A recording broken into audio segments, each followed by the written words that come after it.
Eh bien, bonjour à toutes et à tous, bienvenue sur notre nouvelle vidéo sur l'étude des fêtes de l'Éternel de Lévitique chapitre 23. Et aujourd'hui, nous allons étudier le Shabbat. Nous allons nous poser trois questions. Qu'est-ce que le Shabbat? Le Shabbat est-il mentionné dans la Bible? Et comment faire le Shabbat? Pour la première question, qu'est-ce que le Shabbat? Il est important de souligner un point de vocabulaire. Effectivement, dans beaucoup de nos Bibles, il est écrit le mot sabbat pour désigner le mot Shabbat.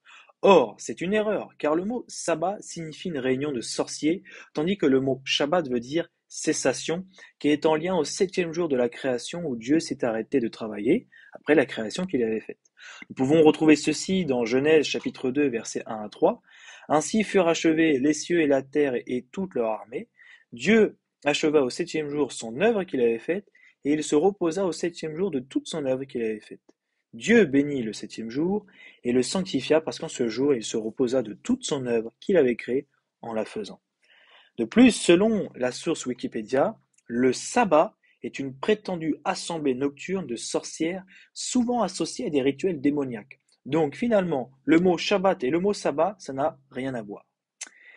Par la suite, le Shabbat est-il mentionné dans la Bible?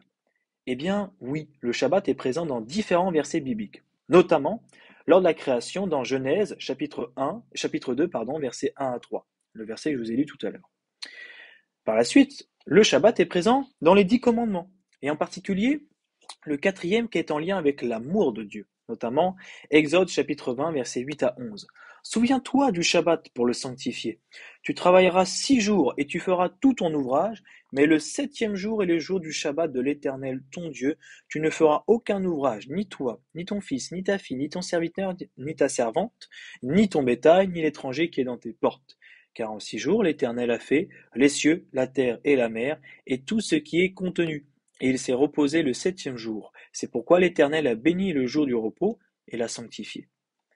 Par la suite, le Shabbat, on le retrouve aussi dans les rendez-vous, les fêtes de Dieu, notamment dans Lévitique chapitre 23, verset 3.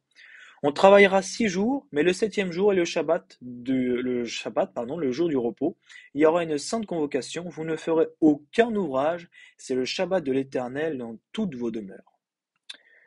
Le Shabbat est présent dans les rappels aussi, dans Deutéronome chapitre 5 versets 12 à 15, qui est un rappel des 10 commandements. Le Shabbat est présent dans les prophètes, Ésaïe 56, Jérémie 17. Disons maintenant Ésaïe 58 versets 13 à 14. Si tu retiens ton pied pendant le Shabbat pour ne pas faire ta volonté à mon saint jour, si tu fais du Shabbat tes délices pour sanctifier l'Éternel en le glorifiant, et si tu l'honores en ne suivant point tes voies, en ne te livrant pas à tes penchants et à de vains discours, alors tu mettras ton plaisir en l'Éternel, et je te ferai monter sur les hauteurs du pays, je te ferai jouir de l'héritage de Jacob ton père, car la bouche de l'Éternel a parlé.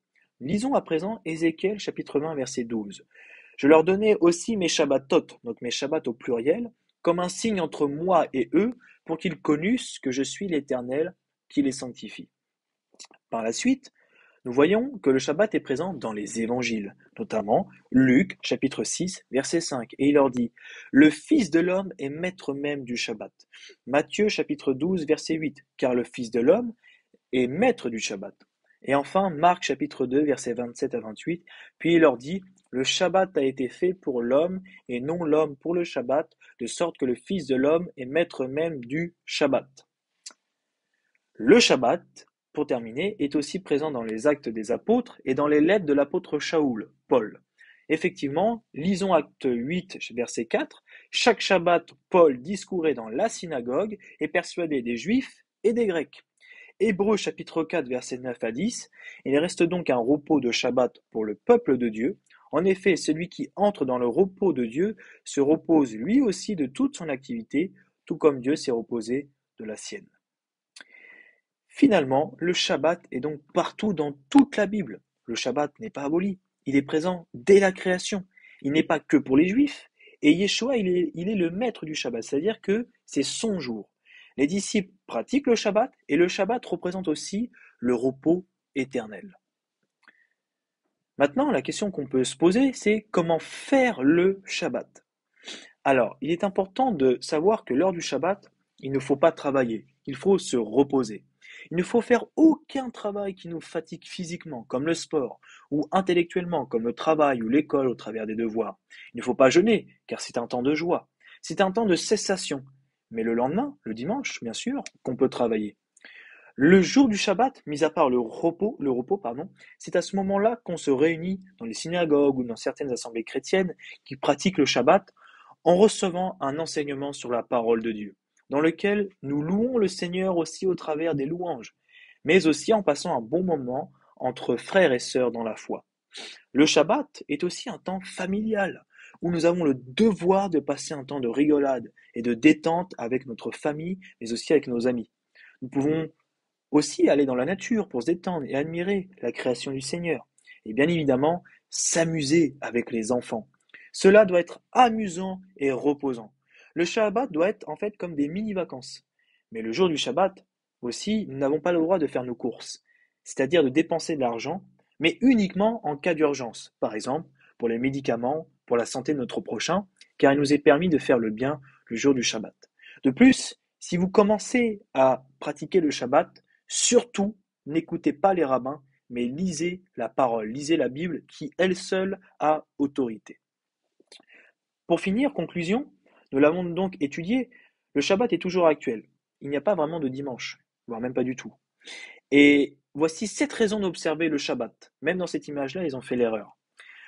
1. Le Shabbat a été observé avant que la loi ne soit donnée de manière écrite à Moïse. 2. C'est le seul jour où Dieu a déclaré être à lui le jour du Seigneur, pardon.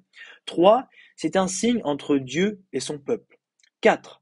Yeshua, Jésus, a observé le Shabbat et nous a recommandé de le sanctifier. 5. Le Shabbat a été observé par les apôtres et l'Église chrétienne après la mort et la résurrection de Jésus, de Yeshua. 6. Le Shabbat a été instauré pour le bénéfice de l'homme. 7. Le Shabbat fait partie de la loi de Dieu qui est parfaite et éternelle et immuable. Merci à tous pour votre écoute et voici ce que dit Yeshua dans Jean chapitre 14 verset 15. Si vous m'aimez, gardez mes commandements. Shalom et à bientôt pour de nouvelles études bibliques.